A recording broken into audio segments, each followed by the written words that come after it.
The Banner Saga is something that gaming has been missing for a very long time. The industry can stand to learn from a game that doesn't focus on combat, but focuses more on story and the trials and harsh decisions that come from being a leader of a large traveling group. Are you a ruthless, cold-hearted, take no shit kind of leader? Or are you the kind, no man left behind type? Do you share your supplies with people on the road in need? Or do you take no risk of losing any of your members to starvation? This is the kinds of decisions you'll be asking yourself as you go through the game, and no matter which road you pick, there will always be consequences. This game has true choice. This is what makes Banner Saga a fantastic adventure. I have never seen a game that valued choice and consequence so much. Every choice in the game matters. Every choice can change the overall experience. Will you turn a stranger on the road away, or will you help him? Will you be rewarded for helping him, or will he steal supplies while you sleep? You have no idea what's going to happen. You can either take the chance or take no chance at all. These are the choices you'll have to make from beginning to end, and it never feels dull, because your choices do not always result in an immediate action. It feels more organic. If you rough up a member of your group for causing a fuss an hour of playtime ago, he might come back and kill someone in the group as retribution, maybe take some supplies and run away. You just don't know what's gonna happen. Should you have been nice to him, or should you have killed him? Or should you have let the issue he caused play out without your intervention? It's almost like a personality test. The only way you can be truly happy with the choices you make is if you are true to yourself when you make them. There is an overall story that at first seems to just serve to drive the protagonist cross-country. Your world is in danger of the flood called the Dredge, a race of humanoid creatures made of stone that appeared from the depths to the north, and they have committed themselves to wiping out the world of men and giants. Why have they suddenly appeared? No one knows. Your group is in a desperate struggle to survive as you run from the Black Flood.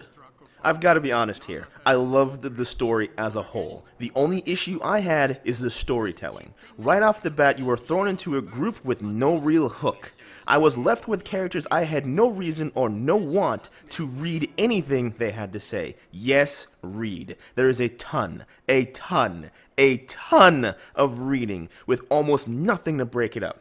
It reminds me of an old school RPG, only without the dungeons and without the large maps that you normally would traverse that break up the dialogue in between bits of story. In fact, the story did not pick up for me until I was an hour into the game when you're actually swapped into a different protagonist. When this happens, I was immediately hooked for another couple hours until the story slowed down again. But by this time, I was invested enough to really want to see how this is going to play out, and I wanted to see its conclusion. The story takes a major turn at about 5 hours in that just drew me in further, as I struggled to understand the dangers of this world and wonder, how could anyone possibly survive what you are up against? The story would be nowhere near as hard-hitting if it wasn't for the awesome, awe-inspiring visuals. The art is on par with a high-budget movie, even though this is a low-budget indie game, and it only adds to the experience. When your group crosses the mountains or a cold wasteland, the art serves to entrench you into this world. I was in awe every time the scene changed to a new terrain, and I could not help but soak it all in and crave more.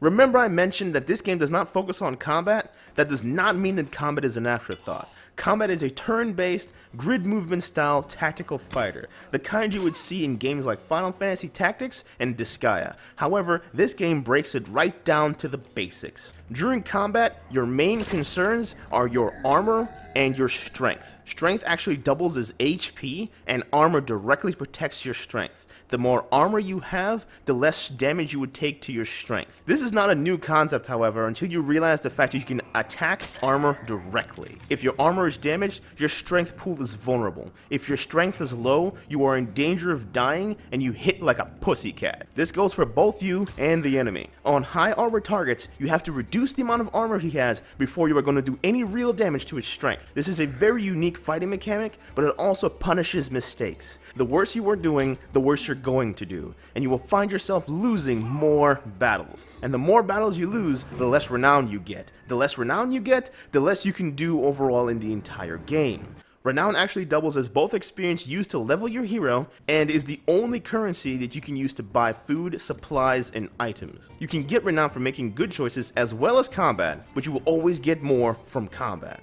To make matters worse, combat is extremely difficult. You will always find yourself outnumbered or outmatched unless it's a fight that you're supposed to win in order to move forward in the story. You get a lot of opportunities for battle as you make decisions throughout the game. Some battles are avoidable and some are not. However, you do not get second chances because the game is constantly pushing you forward. This actually eliminates the concept of grinding. You can't backtrack and fight infinitely spawning monsters. So your choices are actually a done deal. Are you going to fight or are you not going to fight? Either way, you have to keep moving forward. You can always reload a past checkpoint, but this game seems to have an insane amount of scenarios it can throw at you at random, and because of this, your choice the second time around is not going to be the same. This is actually pretty damn awesome as it ensures that no two players are going to have the exact same experience. But because of the sheer difficulty of the battles, I found myself avoiding fights where I could and trying to earn renown by making what I believed would be the best decisions. I will admit, because I chose this route, my fighters were weaker. Your heroes level off killing blows and only killing blows. No matter how much renown you have, if you suck at combat and can't kill anything, your heroes will never level, and thus you will not be able to wear higher level items. By the way, only one item can be equipped on any hero at any time, and you need to be a certain level to even put the item on in the first place. And to make matters worse, the story sometimes can actually make fights even more unnecessarily hard by throwing you into a fight with a character that you just met and have no idea how strong he is, what he can do, or even a chance to equip him with any spare equipment you may have. This happened to me more than a few times and I hated it. Every time you have to learn a character what he can do in the midst of combat. Damn, did I hate that. Currently, the Banner Saga is actually $25 on Steam, and it will give you about 10 to 12 hours of playtime. Compare this to a $60 AAA title that will net you the same amount of playtime, and this game is definitely worth the price. This is going to be the first installment of a 3-part trilogy, and your game saves will actually carry over to the next game. So I definitely suggest that you go through the game a couple times to make sure that you are perfectly happy with the ending that you got. And yes, the endings can be different. Of course, with a game like this that has multitudes of different choices and paths you can take, the ending is going to be tailored exactly to how you played the game. God, I hope in the next 2 games they make the combat more fair. I bet you can tell by now that combat is my absolute least favorite part of the Banner Saga. It is difficult even on easy. However, what keeps me coming back for more is the deep, rich, layered story and the decision making. As your group traverses the wild, I find myself anxious, staring at the screen, waiting for my group to run into the next event. Will it be bandits, or will it be farmers or merchants? Will my supplies last, or will I find a patch of fruit? Is the fruit poisonous? Feed it to the goat first and see if he dies. Phew, he didn't keel over. Pick as much fruit as you can, everyone. It'll be a long, windy road before this tale is over, and what a tale it is. Thank you for watching my review of the Banner Saga. My name's Daxter. Hope you guys enjoyed it. Please let me know what you thought in the comments below. Leave a like, please subscribe, and I hope you guys have a good one. Peace.